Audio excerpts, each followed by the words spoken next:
Here we go, ladies and gentlemen. Welcome to Spike Week on RotoGrinders.com. If you are already watching or listening to this telecast in hopes of gaining best ball advantages for your 2021 NFL season, you are most likely hardcore, and you are most likely going to be playing big tournaments like the Best Ball Mania on Underdog Fantasy. That's what myself, Chris Gimino, and Erik Beimfohr are here to talk about each and every week. Erik, what's going on?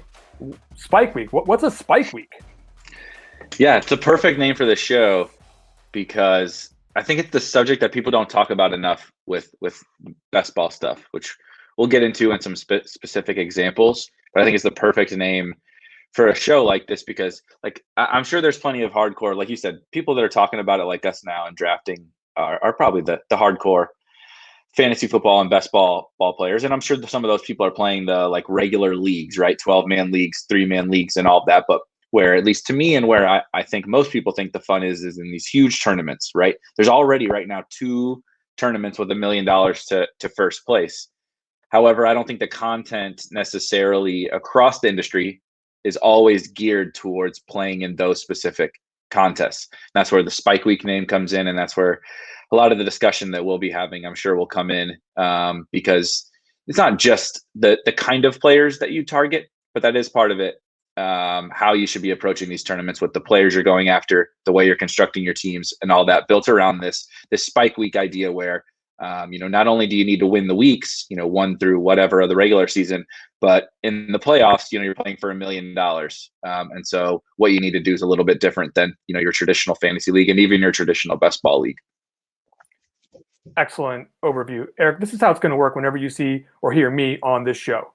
What we're going to do is we're going to look to identify maybe just one topic, one player, one situation where we want to try to find some of this deep value for these big tournaments. We want to help somebody win $1 million. If we don't do that, this show is a complete failure.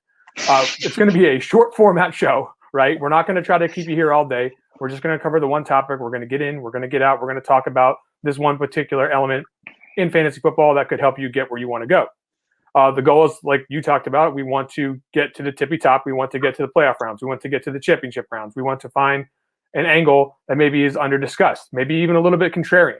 At the end of the day, we're focused on the upside. We're seeking some of these fringe cases where we can get to where you can get the big money. And Erik, you told me who you want to talk about today in this inaugural episode of this format. And I admit I drafted him not because I wanted to. I have a Best Ball Mania tournament. I drafted him just because, you know what? Erik's on it. I'm not there yet. I'll tell you that right now. But you said San Francisco is an interesting situation, and you're already on board Trey Lance. I don't know if you know this. The 49ers are still saying stuff like Garoppolo's the guy. So what the hell's going on? Tell me why I just wasted $25 on Trey Lance. It's the perfect, situation for, again, this Spike Week concept. The 49ers are set up to have just a monster season offensively. I mean, if you take a step back, they've been a good offense. I mean, they were just in the Super Bowl, right? We're not far removed from a Jimmy Garoppolo-led 49ers team without all these weapons like Brandon Ayuk and Deebo Samuel and now Trey Sermon and the ever-injured Jalen Hurd. Like, they just have weapons for days, a good offensive line, and one of the best offensive play callers ever, outside of the Andy Reid and those guys. Kyle Shanahan's one of the best OCs ever. He handpicked this kid, right? There was you probably remember there was a lot of hoopla going in that, it was going to be Mac Jones. Mac Jones is the Kyle Shanahan kind of guy. And he finally decided to buck that trend, right, of the kind of unathletic game managing quarterback that he's had forever. And he handpicked Trey Lance. It is certainly possible that Trey Lance doesn't start the season as the starting quarterback, but that's also totally fine. We're not drafting just one quarterback, right? This isn't a season-long fantasy league. We're drafting 2 and sometimes three quarterbacks. And at least when kind of draft season initially started, post-NFL draft, Trey Lance is going in the 14th round, 15th round, something like that. It's risen quite a bit because I'm not the only person. I'm not trying to sit here and claim that I see something that other people don't. A lot of people can see the upside that is presented in Trey Lance, but I still think there's a ton of value in this guy in the 11th round or so, which is where you can get him right about now because of a lot of these factors like the 49ers, and there's just enough uncertainty keeping this, where we stand today. if we get to camp and he's running with the ones, and his price is only going to go up from here, and he's still going to get drafted even if he's running with the twos in camp. But Kyle Shanahan handpicked this kid, and because of a lot of uncertainty revolving around him, whether it's him winning the job, whether it's his ability to throw, right? He came from an FCS school where he didn't have to throw a ton. Whether it's the uncertainty around his weapons, not uncertainty in how talented are his weapons, but this distribution of his weapons, right? If you want George Kittle, you have to draft him early.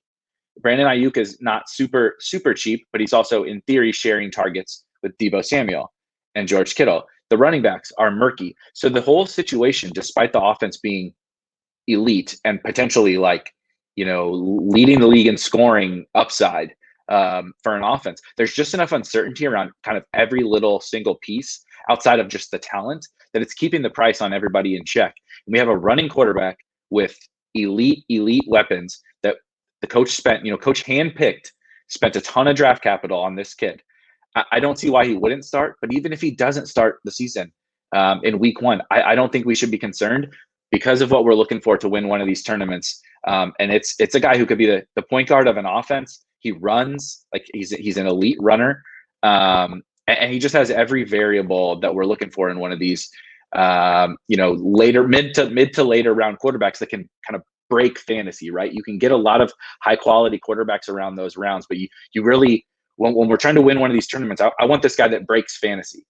And the guy that I always think back to that broke fantasy is just probably the biggest reason why I'm even on Trey Lance. If you look back to 2012, okay, I don't know if you have any idea who I'm possibly bringing up. Kyle Shanahan was with the Redskins, the former Redskins, now Washington football team. They had a young quarterback by the name of Robert Griffin III.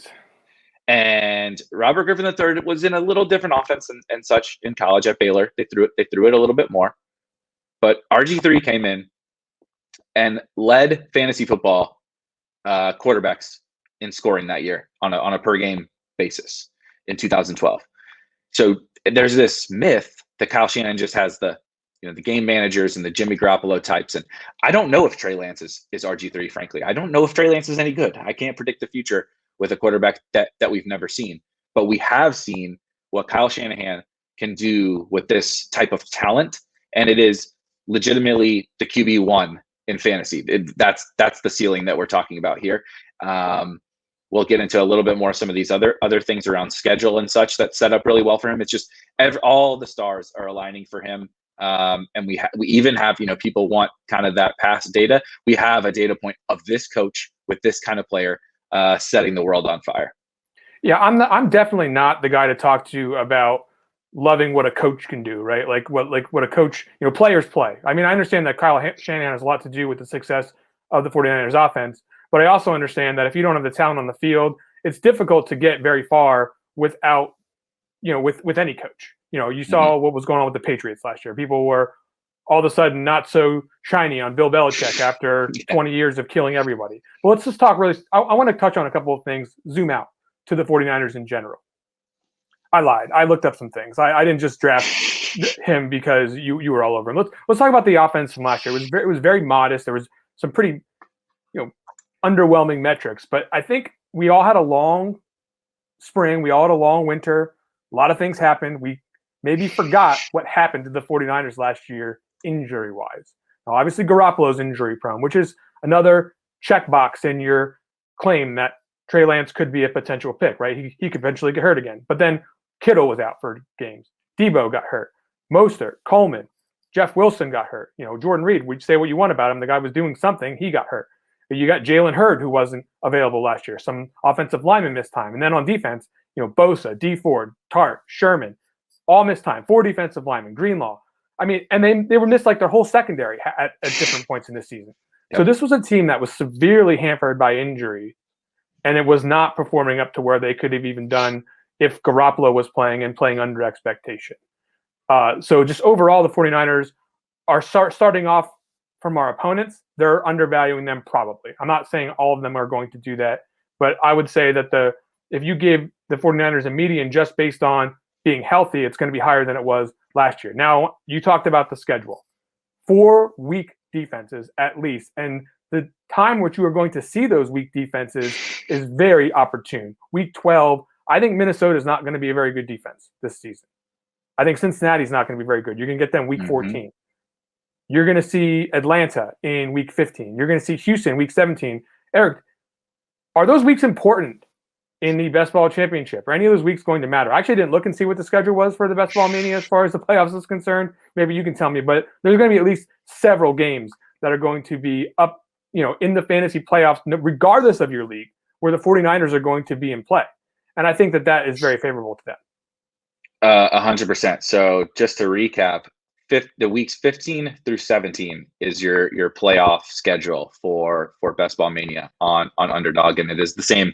DraftKings has launched. It is the same there. So you have the 14-week regular season, which their schedule, in my opinion, even outside of the really exceptional spots that you outlined, their schedule in general is just incredible. It helps. Again, like you say, take a step back. No one in that division has an exceptionally strong defense. I'm not saying that the Seahawks, the Rams, or the Cardinals have the worst defense, but you don't line up a good offense and say, oh man, this isn't playing the Ravens. They're not playing the Ravens, or what could be the Browns defense. Those kind of things. The Redskins are still call them that. The football team. These kind of potentially really elite defenses. You don't line up against any of these NFC West teams and get scared. So there's a third of your schedule, and then you outline multiple really cushy spots, in particular in the playoffs. The playoffs are important all around, but I don't think the natural fantasy, guy that converted over from season long, even the guy that's been playing best ball for a while, takes into account those weeks enough. And it's difficult, certainly, to put, a ton of weight into those weeks, because we can't always predict exactly who's going to be the 16th ranked defense, right, versus the 12th ranked defense. But I don't think that matters. One thing I do think that matters is being able to kind of plan ahead for the both ends, the barbell approach, right?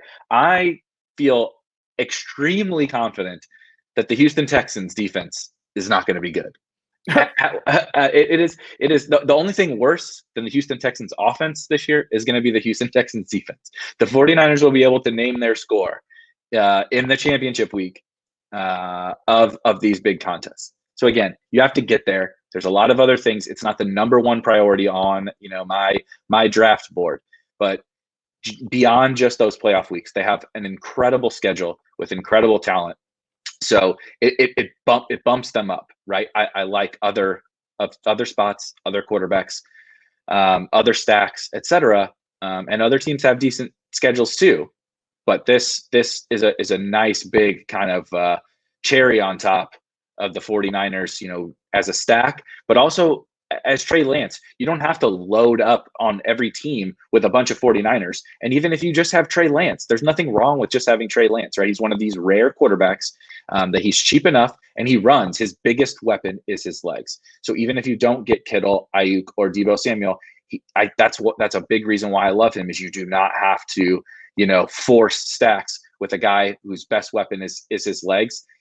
Because he could easily look at what Lamar did, right? In his same thing as the RG3 thing. Look at what Lamar did running for 1,000 yards. You didn't need Hollywood. No, those guys are absolutely going to diminish. Just a summary of kind of the all the different positives, right? Anytime I don't need a stack, I just need this guy, and everything aligns on this offense, and the playoff schedule is cushy. It's just a spot where I want to be, really heavy on, at least compared to my opponents. Some of these running quarterbacks can actually diminish the upside of their associated wide receivers. It's certainly the running backs as well. You see, guys like Lamar Jackson who are taking, 25, 30+% of the rushing share, and you're having to subtract that from in carries, targets, and touches for your running backs. So it's not necessarily even good to have a quarterback who's doing that paired with a bunch of different guys. Let's talk about the ADP. It's 118.4 on Underdog, which is actually pretty high. So I don't think you're the only one that's thinking about this. Talk about how this is going to impact your roster construction. If you're going to make a Trey Lance team, I can tell you what I did. He was my QB2, right? And that draft isn't over. I still have the option of taking a third. I don't like to take three quarterbacks if I can help it. My first quarterback's Josh Allen. So how is this going to affect your roster construction if you have a Trey Lance? Yeah. So I would say that my optimal roster construction would be Lance as my QB2, but I'm also very okay with him as my QB1. If I had the situation like you're outlining, Josh Allen with Trey Lance, it buys you that time, right? That early season, maybe he is even starting week 1, but they kind of have the training wheels on, so you're not giving away any points early in the season because you have Josh Allen, right? But if you are right, which that's the game that we're playing, planning for what happens when I'm right. If I'm right about Trey Lance, what does that mean? I certainly don't want a third quarterback if I've taken Josh Allen and Trey Lance, because now in theory I have 2 of the best quarterbacks in fantasy on my roster, and I'm gaining points on all my opponents at the end of the year at quarterback, because those 2 guys are just almost assuredly putting up big scores. I'm kind of one of the crazy ones that I'm open to taking just 2 quarterbacks with Trey Lance, but I think it's a little bit more high variance strategy than maybe your average person is willing to take on. The reason why I'm doing that is because I'm betting on him being the week 1 starter, and so I'm open to that risk where I might only have 1 quarterback. It might only be a later round quarterback, right? If I take Trey Lance as my QB1 and I take Carson Wentz or Kirk Cousins or Ryan Fitzpatrick or something like that as my QB2, I might be riding them for a few weeks, and there's certainly risk to that. So I think you should be more open to risk in this contest and this format specifically, like we're talking about. And if you're right about a guy like Trey Lance and you're taking a big stand on Trey Lance, and he is one of the top quarterbacks in fantasy, then you want to use those other picks on the wide receivers and quarterbacks and tight ends that you can use to fill out your roster. So that's my approach. But I also am willing to, if someone wants to tell me I'm not certain that I want to have him on my team because I see all the benefits of the playoff run and the upside of the offense, but I'm not certain they're going to start him week 1 and I want to take 3, I think that's okay too. All right, a couple quick questions and we're out of here. Let's talk about the downside. Give me the real quick bear case. How's this going to fail? I think this one's pretty easy. Yeah, well, I think there's two reasons, and one is just that some of the talk that they have about Jimmy G and Trey Lance not starting day 1 happens, and you miss, and the team is really good, right? Jimmy G took this team to the Super Bowl. I don't even know if the offense was this good when they went to the Super Bowl. They could start 6-0, 7-0, and Lance just never gets off the bench, right? And you're counting on a Jimmy G injury. That's one really a clear path. He just doesn't play. Yeah. The other clear path is, this is what the Bears will tell you, that they believe that Trey Lance is going to play, but he's not going to throw. And so, we're buying him for his legs, but ultimately you do still need passing upside, right? RG3 threw for, I don't have it up, but RG3 threw for 4,000 yards or something like that in that season. He just ran for 1,000 or whatever it was, and that's why. But you do still need passing, and so that's what kind of the bear case would be. He either either actually doesn't get on the field, or he does get on the field, and this offense is really efficient without him throwing the ball. So that can be okay, but when we're looking for a true ceiling, we can't just rely on 20 passes a game and 8 to 10 runs. All right, don't hold back. I know that you're famous for absolutely holding back all the best takes, just like all fantasy analysts. Give us the real goods here, Beimfohr. How much exposure are you going to have to this guy at this price? And what is the highest realistic finish that you can envision for him in 21? Now, don't hold back. Remember, tell us the real deal. How much you take in? How high can this thing get? Are we going to the moon or what? We're definitely going to the moon. I'm trying to get as much as I can. That's part of why I'm drafting right now. He is my second highest owned quarterback. I'm trying to make him my highest owned quarterback. I took a stand a couple of years ago when Jameis Winston was his last year in Tampa Bay, and he was good. This feels really similar to me because of some concerns about whether he would be good, or I think Ryan Fitzpatrick was still in town and people didn't know if Jameis would even have the job. Jameis was going around this same cost, despite tons and tons of upside in an awesome offense. It's obviously a different path to an upside season for Trey Lance necessarily than it was for Jameis Winston, but I treat them very similarly. And I got to 50+% of my teams had Jameis Winston by the end of that, and I really am trying to get 40 to 50% of Trey Lance, because he's him and the 49ers are one of the stands I want to make.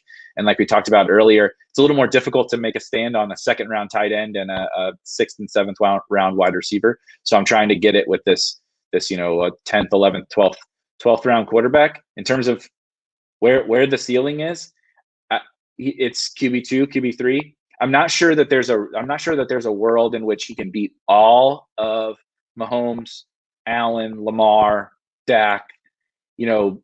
Beating several of them is absolutely the ceiling is absolutely there. I'm all in on this offense. I'm all in on the schedule that they're going to play. I'm all in on Kyle Shanahan. The stars have just aligned for this team, in my opinion, and he's the point guard. He's Chris Paul, right? He's Russell Westbrook. It's not that hard for Kyle Shanahan quarterbacks with Deebo Samuel, Brandon Ayuk, and a great offensive line and George Kittle to put up big numbers. So if the stars, kind of all come together, I don't see why he can't be QB2, QB3 on the entire season, just like Robert Griffin III was in 2012. Let's go. We got it. That's the first edition of this format of Spike Week. For Erik Beimfohr, I'm Chris Gimino. We are going to go draft some Trey Lance. We will see you again each and every week with some more takes here on Spike Week.